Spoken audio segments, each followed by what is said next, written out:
हट जा सामने से, तेरी भाभी खड़ी है। लेकिन भाई वहाँ तो कोई नहीं खड़ा है। तो तेरी भाभी भी कहाँ है? सिंगल हूँ यार मैं, कोई भाव नहीं देती है।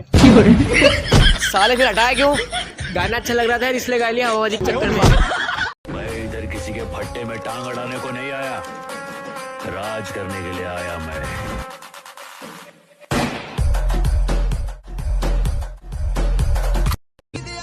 बुरा इतना लगा है बात का, और तोड़ेंगे तो ढंग से तोड़ेंगे, वरना फिर क्या फायदा वारदात का। तुम्हें मारेंगे और जरूर मारेंगे।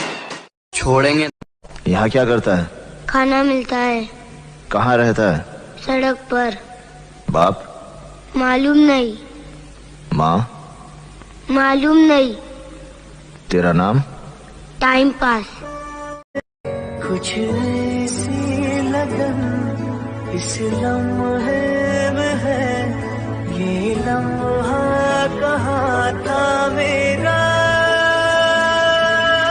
अब है पुष्पा, पुष्पराज, यावत्ते केदल।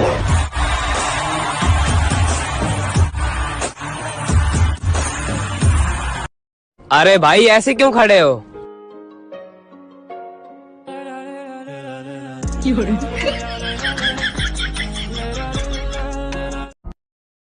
पहले मेरे को लगता था कि मेरे दोस्त बहुत कम हैं, और अब रियलाइज हुआ कि जितने हैं ना, सबसे दोस्ती बहुत ज्यादा है। बुरा इतना लगा है बात का, और तोड़ेंगे तो ढंग से तोड़ेंगे, वरना फिर क्या फायदा वारदात का। तुम्हें मारेंगे और जरूर मारेंगे। छोड़ेंगे।